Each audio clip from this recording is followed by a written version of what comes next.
Bien-aimés dans le Seigneur, je viens encore vous dire merci. Que l'Éternel soit glorifié de ce qu'il fait. Je viens dire encore merci à Dieu pour sa fidélité, pour sa miséricorde, pour sa compassion. Je viens dire merci à Dieu pour son amour, pour le pardon qu'il fait, alors que souvent nous ne le méritons pas, mais il agit grandement dans nos vies.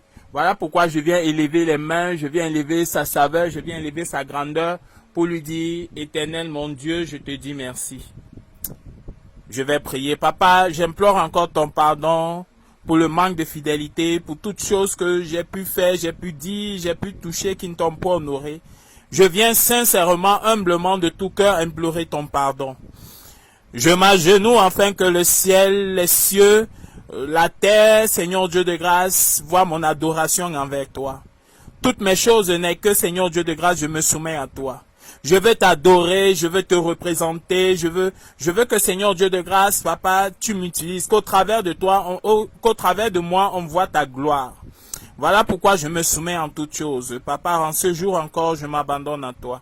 En ce jour encore, je ne dépends que de toi. Chaque jour, tu me montres ta fidélité. Chaque jour, tu me montres ton amour. Chaque jour, tu me montres que quand tu tiens ta parole, tu ne la rejettes pas. Ce que tu dis, c'est ce que tu accomplis. C'est pour cela que, Seigneur, je viens dire, Papa, tu es fort, Papa, tu es grand, Papa, tu m'as vaincu. Je suis à terre, Seigneur Dieu de grâce, je n'ai ni force ni rien, car toi, tu es tout. Voilà pourquoi, Seigneur, je viens encore te dire, Seigneur, Papa, tu es grand. Merci pour tout, merci pour ton amour, merci pour tout ce que tu m'accordes. Dans le nom extraordinaire de Jésus-Christ de Nazareth, Père, sois béni. Bien-aimés, je viens encore vous dire merci. Nous sommes, comme je dis, nous sommes dans une soirée où nous parlons de guérisons divines. Et nous avons échangé, je ne vais plus revenir tout ça sur différents thèmes. J'ai dit que je veux utiliser la clé de la guérison. Quand nous finissons les thèmes, nous verrons que quand tu as tous ces thèmes-là, la guérison devient facile. Alors, nous sommes en train de travailler depuis un temps sur ces différents éléments qui forment la clé de la guérison. Nous avons parlé des déterminations, de tout le reste. Vous pouvez retrouver les voix et tout ça là, donc je ne reviens plus là-dessus. Aujourd'hui, je vais parler de l'ensemble de ce qui donne la force à tout, de ce qui amène à quelqu'un qu'on reconnaît sa nature divine, sa nature de chrétien, sa nature d'enfant de Dieu. La Bible a dit une chose qui est claire, que comment on doit reconnaître ceux qui sont enfants de Dieu, c'est pas ceux qui prient beaucoup. Parce que, écoute-moi, tu peux être en train de prier, les gens, c'est pas ça qui dit que c'est pas parce que tu jeûnes beaucoup, tu pries beaucoup que les gens diront tu es enfant de Dieu. De toute façon, quand tu pries, tu jeûnes, tu pries pour toi. Tu pries dans ta chambre, on ne connaît pas. Mais, c'est les réalités de ce que tu manifestes qui vont dire que tu es enfant de Dieu. Tu peux faire en sorte qu'au travers de tes mains, il y a beaucoup d'œuvres, il y a beaucoup de guérisons, il y a beaucoup de délivrances, il y a beaucoup de choses. Mais, si tu ne manifestes pas une certaine réalité, on dira que tu n'es pas enfant de Dieu. La Bible a dit comment? On les reconnaîtra par leur amour, par leur façon de faire. Si tu as le cœur de Dieu, il y a une façon dans laquelle tu vas être. On dit souvent une chose, si tu es africain, il y a une façon que tu vois la famille, certaines choses qui sont typiquement africaines. Si tu es européen, tu as une façon de voir. C'est là où on sait que ceux-ci sortent du continent européen. Et dans le continent européen, on sait que les Allemands sont ceci, les Italiens sont comme ça, les Français sont comme ça, ainsi de suite. Selon la nation dans laquelle ils sont différents. Selon le continent dans lequel on sort, on est différents. Est-ce que quelqu'un me comprend? Maintenant aussi, ceux qui sont chrétiens, selon leur chrétienté, Seigneur, ils sont différents. Ça se manifeste, ça ne se demande même pas. Si un Européen vient, tu ne le reconnais pas l'accent, pas la manière de faire, pas tout. On prend même un enfant qui est né ici, on l'amène en Europe, il grandit là-bas, quand il revient, il a des habitudes différentes. Parce qu'il y a une nouvelle mentalité. Ceux qui sont chrétiens ont une mentalité différente. Ils ont une mentalité de Dieu. Et la Bible dit, on les reconnaîtra par leur amour. Alors tu peux bien faire les miracles comme tu veux. Si tu n'as pas l'amour, on ne te reconnaîtra pas comme enfant de Dieu. Tu peux prier, gêner, faire des choses que tu veux. Si ton cœur ne manifeste pas l'amour, tu ne peux pas être reconnu comme enfant de Dieu. Et l'un des fondements de l'amour, c'est le pardon. Quelqu'un ne peut pas aimer quelqu'un s'il n'arrive pas à pardonner. Quelqu'un ne peut pas dire qu'il a l'amour, qu'il peut bien faire s'il n'y a pas le pardon qui s'insinue en lui. C'est ça qu'on doit comprendre. C'est le pardon qui reflète notre nature. Plus tu pardonnes, plus tu aimes. Est-ce que quelqu'un est avec moi? Tu ne peux pas dire que j'ai pardonné et tu haïs encore la personne. C'est impossible. Plus tu pardonnes, plus tu aimes. Est-ce que quelqu'un est avec moi? Alors ce matin, je vais enseigner sur le pardon. Je veux brosser un peu sur le pardon parce que c'est ça qui reflète tout ce qui est de Dieu. Tu arrives à maîtriser ça, tu maîtrises tout. Je veux un peu brosser sur ça parce que c'est l'une des voûtes de la clé de guérison. Père, je prie pour ce message, tous ceux qui sont dispersés, afin que ce message ait de l'impact dans le nom extraordinaire de Jésus. Écoutez, que chacun prenne la chaise et se retrouve, parce que je veux parler du pardon. Je veux parler du pardon d'une manière extraordinaire. Je vais développer sur le pardon. Parce que le pardon, c'est quelque chose d'important. Le pardon est quelque chose d'extraordinaire dans la vie chrétienne. Le pardon est quelque chose d'extraordinaire dans la maison de Dieu. Dieu, parce qu'il nous a pardonné, qu'il a manifesté son amour. La Bible dit, Dieu nous a tant aimés, qu'il a donné son Fils unique. Est-ce que quelqu'un est d'accord avec moi? Il ne dit pas qu'on a fait une œuvre, mais on nous dit qu'il nous a tant aimés. Mais quand on part plus loin dans Genèse, on nous dit qu'au temps de Noé, Dieu dit qu'il a vu la terre. Il a vu la terre. Et la terre était remplie de toutes sortes d'immondices, de méchanceté. Et il a dit, à cause de ça, je détruirai. Est-ce que quelqu'un est avec moi? À cause de leur méchanceté. Parce que les hommes ont commencé à faire des choses bizarres. Les hommes ont commencé à faire des choses qu'on ne peut pas nommer. À cause de ça, je vais détruire. Donc s'il n'avait pas pardonné, il n'aurait pas aimé en envoyant son fils. Mais c'est qu'à un moment donné, il a pardonné. La Bible nous dit que quand Abraham s'est levé, quand il voulait manifester l'amour de Dieu envers l'autre ou envers les gens, il a dit à Dieu ceci: si tu trouves un juste, si tu trouves 5 justes, dans tout ça tu vas détruire. Il dit, à cause de ces justes, je vais pardonner. Donc si tu ne pardonnes pas, tu ne peux pas avoir l'amour. Mais si tu pardonnes, l'amour est en toi. C'est celui qui reflète le pardon qui va marcher dans l'amour. Parce que celui qui pardonne tout le temps n'a pas le temps de se mettre en colère. Celui qui pardonne tout le temps n'a pas le temps de marcher dans l'iniquité. Celui qui pardonne tout le temps n'a pas le temps de marcher dans l'amertume. Celui qui pardonne et qui se pardonne n'a pas le temps d'être aigri. Parce que tout en lui, il prend ça à la légère, parce qu'il est toujours en train de pardonner, parce qu'il ne regarde pas aux hommes, mais il regarde à Dieu. Est-ce que quelqu'un est avec moi? Est-ce que quelqu'un est avec moi? Maintenant, je veux que nous prenions nos Bibles. Je vais utiliser 3 versets. Un verset principal sur le pardon que tout le monde connaît, et les versets de soutien. Nous allons ouvrir notre Bible sur Marc 11, 25, 26. Marc 11, 25, 26. Je vais lire. Et le téléphone l'a fait déjà ceci. Que Dieu touche le cœur d'une bonne personne pour un nouveau téléphone. Ok. Marc 11, 25, 26. Lorsque vous êtes debout pour prier, si vous avez quelque chose contre quelqu'un, pardonnez-lui, afin que votre Père Céleste vous pardonne aussi vos fautes. Mais si vous ne pardonnez pas, votre Père Céleste ne vous pardonnera pas non plus vos fautes. Écoutez, la Bible dit ici qu'il parle même à ceux qui sont enfants de Dieu. Donc comme pour nous dire que tu peux dire que tu pries beaucoup, tu enseignes beaucoup, tu fais beaucoup des œuvres de la part de Dieu. Mais ton cœur est rempli de plein de colère. Ton cœur est rempli de plein de rancune. Tu es toujours en train de voir le mal sur les autres. Celui qui est toujours en train de dire que telle personne a fait ça, tel pasteur est comme ça, tel enfant est comme ça, tel est ceci, tel est ceci. Celui-là n'a pas le pardon. Celui qui a le pardon voit toujours, même quand quelqu'un fait 1 million d'erreurs, il est en train de voir une bonne chose dans ça.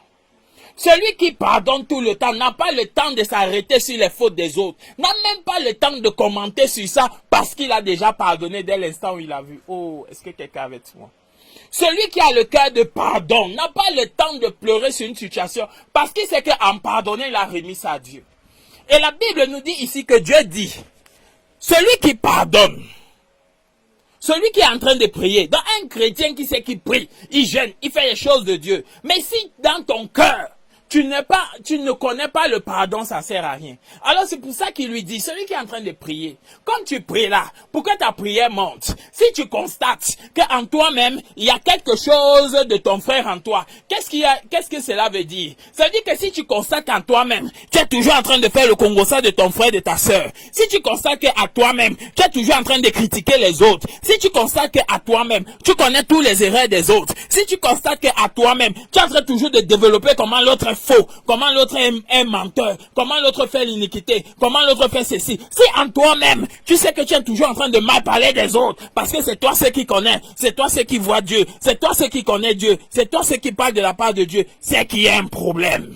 C'est pour ça que Dieu dit, quand tu seras en train de prier, si tu veux que ça monte, et que tu reconnais que tu as fait une de ces choses, laisse ta prière, va te réconcilier. Est-ce que quelqu'un est avec moi? Ça veut dire qu'apprends à pardonner. Dès l'instant où tu pardonnes, Dieu aussi te pardonne. Regardez le hic. Ça veut dire que chaque fois que nous disons, il y a mon ennemi, il y a mon adversaire, sache que tes prières ne sont pas exaucées. Parce que Dieu a dit, c'est quand tu pardonnes, lui il te pardonne. Et la Bible nous dit, heureux ceux pour qui Dieu ils obtiennent miséricorde. Parce que si tes fautes sont effacées, il n'y a plus rien qui te condamne. Eh Jésus. Papa, parle-nous ce dimanche, c'est extraordinaire. J'ai dit, s'il y a des choses qui te condamnent, rien de bon ne peut manifester en toi. Si tu as encore des ennemis, si tu as encore des adversaires, si ces gens te voient comme les ennemis, c'est à part. Mais si toi, tu es encore en train de les voir, si toi encore tu es en train de les garder dans le cœur, c'est que tes choses ne peuvent pas monter. Tu as la limite de tes ennemis, tu as la limite de tes adversaires, tu as la limite des gens qui te dérangent. Mais si tu es au-dessus d'eux, tu n'as plus le temps de les regarder. Tu n'as même pas le temps de commenter pour eux. Tu les livres à Dieu et à leurs démons. Est-ce qu'on se comprend? Alors Dieu dit, c'est celui qui pardonne que moi je vais pardonner. Pourquoi?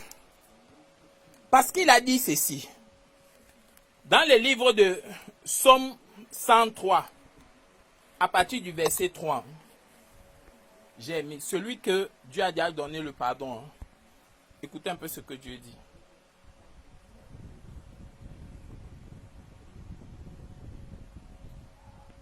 C'est lui qui pardonne, il dit que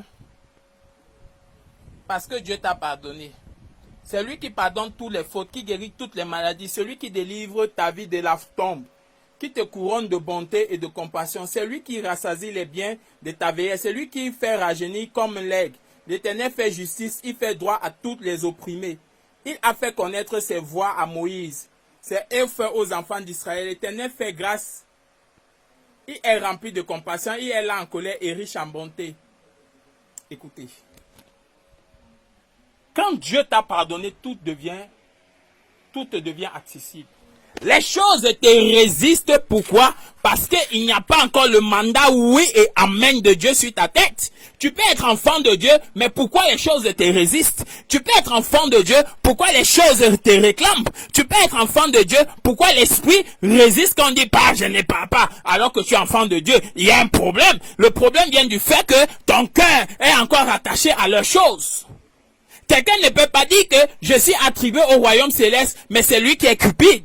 C'est lui qui a soif de l'argent. C'est lui qui voit que récit. Écoutez, je vais vous dire une chose qui est quelque chose qu'on doit comprendre. La seule chose avec laquelle on ira au ciel, ce n'est que dans ce monde terrestre, ce n'est que la nourriture qui va rester dans ton ventre. Tu n'iras ni avec la maison, tu n'iras ni avec le mari, tu n'iras ni avec les enfants, tu n'iras ni avec le matériel. Donc en réalité, la seule chose que tu as fait pendant que tu vis sur cette terre, c'est d'arranger tes voies devant Dieu. C'est pour ça que le livre de Somme a dit dans une prière, ne me rends pas très riche, à cause de ma richesse je peux t'oublier. Ne me rends non plus très pauvre, à cause de ma pauvreté je peux te maudire.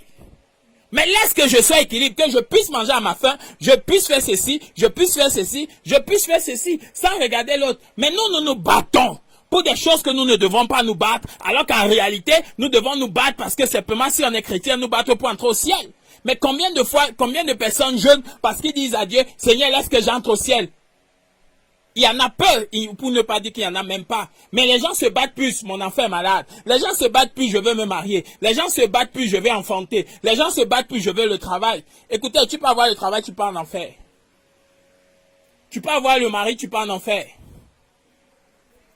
Tu peux avoir les enfants, tu peux en enfer. Toi et tous tes enfants. Tu peux avoir tout l'or du monde, tu peux en enfer. Mais tu peux être pauvre et reçu devant Dieu. Est-ce que quelqu'un est avec moi? Tu peux être stérile et entrer au ciel.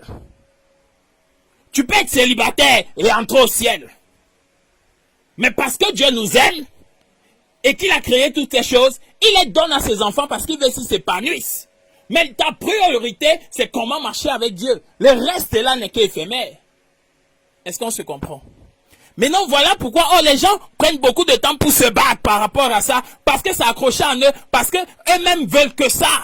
La Bible a dit dans Samuel, le peuple disait déjà que donne-nous un roi comme les autres peuples. Donc il y a les enfants de Dieu qui veulent faire comme les autres. Quand ils cherchent même les maris, c'est plus les maris qui croient en Dieu, mais c'est quelqu'un qui va se réjouir qui va le faire comme il voit dehors. Est-ce qu'on se voit?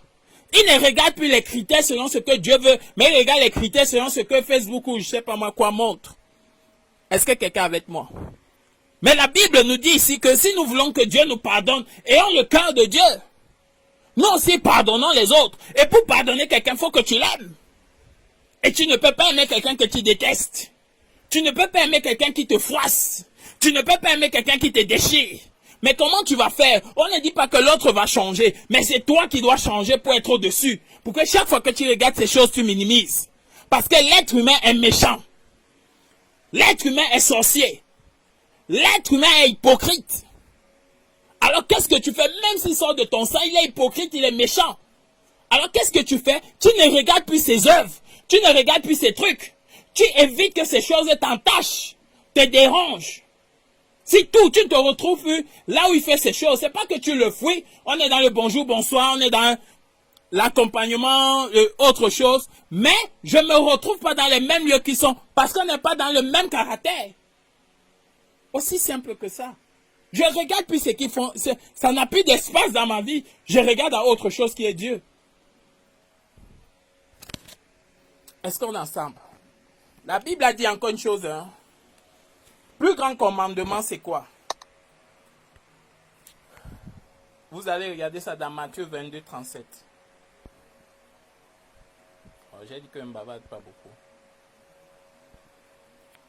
Matthieu 22, 37 dit ceci.